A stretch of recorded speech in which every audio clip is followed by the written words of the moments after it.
Hello everyone, let's talk about the poem Amanda by Robert Klein. Explanation and devices discussed. A quick introduction. Here, Robin Klein, the poet, has expressed the views of a little girl, Amanda. Amanda, who is constantly pointed out by her mother for making certain mistakes. Now, these are not exactly mistakes. These are just behavior which is not a part of the social codes of conduct acceptable in the society, and her mother is constantly telling her not to do certain things and reminding her for certain things. If you want to have a further discussion on the topic in a live session with me, kindly write to me at englishwithsushmita@gmail.com and I will inform you whenever I have my live session next. Thank you.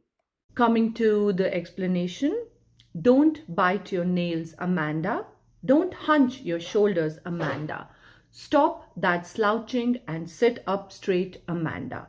So this is all her mother is telling Amanda not to do. So number one, she's telling her not to bite her nails, not to hunch her shoulders, and to stop slouching and sit up straight. So maybe she is sitting in a wrong posture and her mother wants her to sit up straight. So this is what is hunched shoulders. The one in the front, the shoulders are rounded and are moved forward a bit. That is hunching of the shoulders. Now, a lot of us have a slouching posture. We just tend to relax, sit back. Our backs are not straight. So this is a slouching posture. But what is happening here? You see here these three lines. There is a languid emerald sea where the sole inhabitant is me, a mermaid drifting blissfully. If you see, these three lines are in parentheses, are in brackets. Now these brackets show that Amanda is absolutely disconnected. She is disconnected from the reality, disconnected from whatever is happening, and she imagines herself to be a mermaid. Okay, so mermaid is this creature that is half fish and half human, and she imagines that there is a languid emerald sea. Languid means calm, peaceful. Emerald is a green color. Emerald is a green color. If you see this, this is emerald color, and she is just drifting blissfully. You see that this mermaid is not making any efforts to swim. She is just relaxing. She's just enjoying blissfully. Bliss means extreme happiness. So she is extremely happy being alone in this calm and peaceful environment.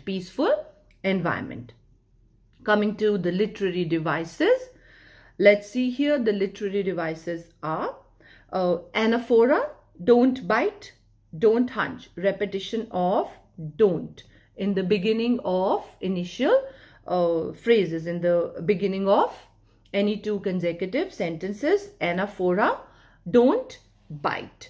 All right, next device would be repetition. Repetition, if you see that here in the end Amanda has been repeated, that is called epiphora. Now anaphora is when repetition is in the beginning, and epiphora is when repetition is in the end. Next we have is alliteration. Alliteration, stop that slouching and sit up straight.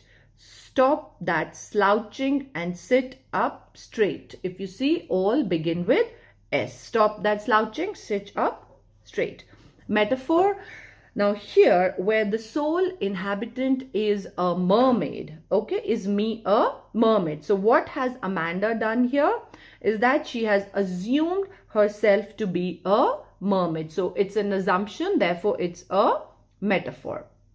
Moving further, the last device that we have, if you see here, see me blissfully. So these three words are rhyming. Therefore, this is rhyme. Did you finish your homework, Amanda? Did you tidy your room, Amanda? I thought I told you to clean your shoes, Amanda. Here, Amanda's mother is again asking her to do certain things, finishing her homework, tidying her room, and cleaning her shoes. Like previously, she has again gone to an imaginary world where now she has imagined herself to be an orphan, a parentless child. So she doesn't want her mother around. And what is she imagining herself doing? Roaming the street. I pattern soft dust with her bare feet. Bare feet, she has no shoes, no slippers because she's an orphan. And she is patterning soft dust, making patterns on the soft dust. I'm sure most of you must have gone to a beach and must have drawn things like you can see on the screen with your fingers, with your feet. And now, because she is roaming around dirty streets, dusty streets, so she imagines that she is making just random patterns with her bare feet, with her hushed bare feet. Hushed means quiet, silent. Hushed means quiet, silent, bare feet. Because for her, silence is golden and freedom is sweet. So she is yearning for these two things, silence and freedom. Right now, these are the two most important things for her, freedom and peace, silence. And she imagines herself to be an orphan. Moving forward to the literary devices, let us just see anaphora. Anaphora is there present throughout the poem. Did you and did you repeated right in the beginning of two consecutive sentences. Repetition, epiphora. Amanda, Amanda. In the end, that is repetition. Alliteration, I thought I told you. Thought and told. The sound of T, T and TH. That is alliteration. Metaphor, like earlier she imagined herself, she assumed herself to be an orphan. Here, a mermaid. In this verse, she assumes herself to be an orphan roaming around the streets. Here, one very important device is transferred epithet. Hushed feet is a transferred epithet. Transferred epithet is one when an adjective that is meant for one noun is transferred to the other noun. Hushed. Hushed means quiet. So who is quiet here? We cannot say quiet feet. Feet are not quiet, but Amanda is. So the noun hushed, which is supposed to be for Amanda, has been transferred from Amanda to her feet, and that is what makes it transferred epithet. And assonance, I told, I thought, I told you to. So if you see here, there are lots and lots of O's here. Thought, told, you, to. And your. Shoes. I thought I told you to clean your shoes. So almost every word has the vowel O. Therefore, this makes it assonance. And finally, rhyme is there in the last three lines. Street, feet, and sweet. That is what is rhyme. Moving on to the next stanza. Don't eat that chocolate, Amanda. Remember your acne, Amanda? Will you please look at me when I'm speaking to you, Amanda? So here, Amanda's mother is asking her not to eat chocolate and to remember her acne. Acne means, in simple language, acne is pimples. Teenagers get that. So here, don't eat that chocolate, and chocolates are believed to be aggravating the condition of acne, and that is why her mother is asking her not to eat chocolates. Here, if you see, analyze properly, She is asking Amanda to please look at me, to look at her when she is speaking. So these two lines clearly show that Amanda is not paying attention to her mother. She is not paying attention to her mother, and her mother wants her attention. And why, we all know, because she has already transformed. She is already gone to a different world where she is imagining herself to be different creatures. What has she imagined herself now? Now she has imagined herself to be Rapunzel. We all know the fairy tale of Rapunzel, that there was this girl with extremely long hair, and she was trapped in a tower by a sorceress, and there was no way to reach that tower. She used to let her hair down, and the sorceress reached her through that braid. Now she imagines herself to be Rapunzel. I am Rapunzel. I have not a care. And she just doesn't care, even though she is trapped, right?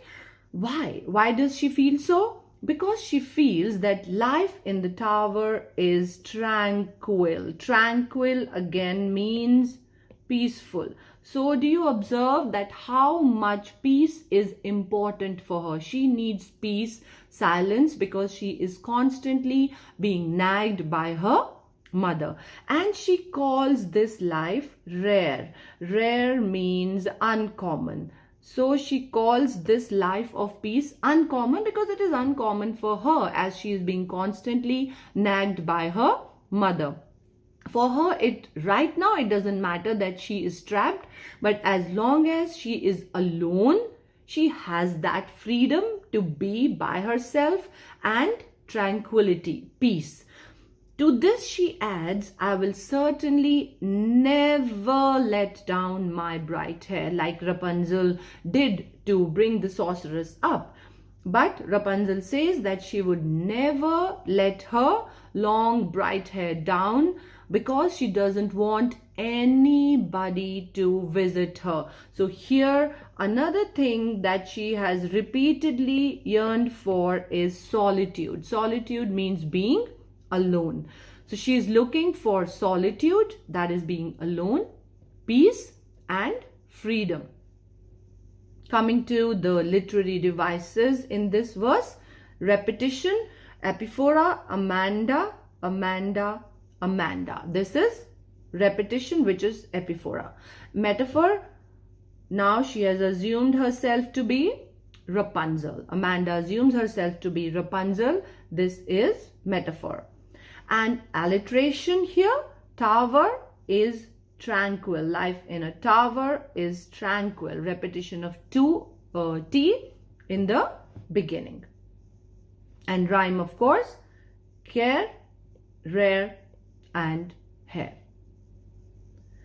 Stop that sulking at once, Amanda. You are always so moody, Amanda. Anyone would think that I nagged at you, Amanda. Here, Amanda's mother is asking her to stop sulking and stop being moody. Sulky means being in a bad mood and being quiet, and moody is having an erratic mood. You all must know what is moody. You really can't predict what a person is going to behave like, right? So here Amanda's mother is blaming her of being sulking and moody, because she is not responding to her. But is she actually being moody and sulky? I don't think so. She is not paying attention to her at all. And she has drifted to a different world altogether. She is not even listening to her mother, but her mother feels that she is showing a bad mood, and also mood which keeps on changing. And she blames Amanda that people would think, anyone would think, people would think that I nagged at you. Nag means to repeatedly criticize someone, say the same things again and again and again. That is called nagging. Her mother is not realizing that she is actually nagging, but here also she is blaming Amanda. She says that if she doesn't change her moody behavior, if she doesn't stop sulking, then people might think that she is nagging at her. Coming to the literary devices, repetition, epiphora, Amanda, Amanda in the end, and alliteration, stop that sulking, that is S, S. Stop that sulking, S in the beginning of consecutive or words which are very closely placed. Stop that sulking. Hoping that you liked the video. Meet you with my next video. Till then, keep watching, keep learning. Thank you.